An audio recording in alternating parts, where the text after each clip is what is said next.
તો જામનગરમાં ધોલ પંથકમાં ઇંધણની કટોકટી સર્જાઈ। ધોલ પંથકમાં ડીઝલ લેવા માટે ખેડૂતોની લાઈન લાગી છે।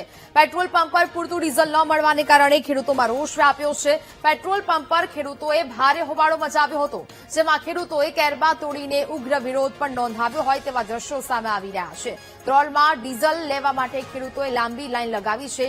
પૂરતું ડીઝલ ન મળવાને કારણે પેટ્રોલ પંપ પર ખેડૂતોમાં રોષ જોવા મળ્યો। કેરબા તોડીને તેમને પોતાનો રોષ છે તે વ્યક્ત કર્યો છે। પેટ્રોલ પંપ પર ખેડૂતોની લાંબી લાઈનો લાગી છે।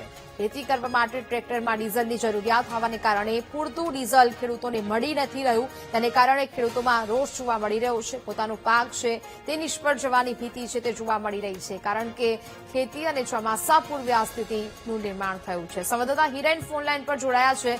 હિરેન, જામનગરના ધોલ પંથકમાં ઇંધણની કટોકટી જોવા મળી રહી છે, ખેડૂતોમાં રોષ વ્યાપ્યો છે, શું સ્થિતિ હાલ?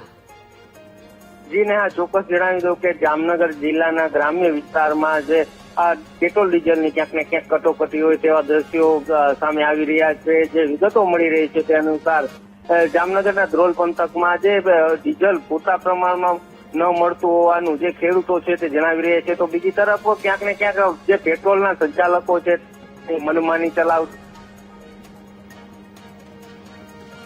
બિલકુલ હિરેન, જાણકારી બદલ આપનો આભાર।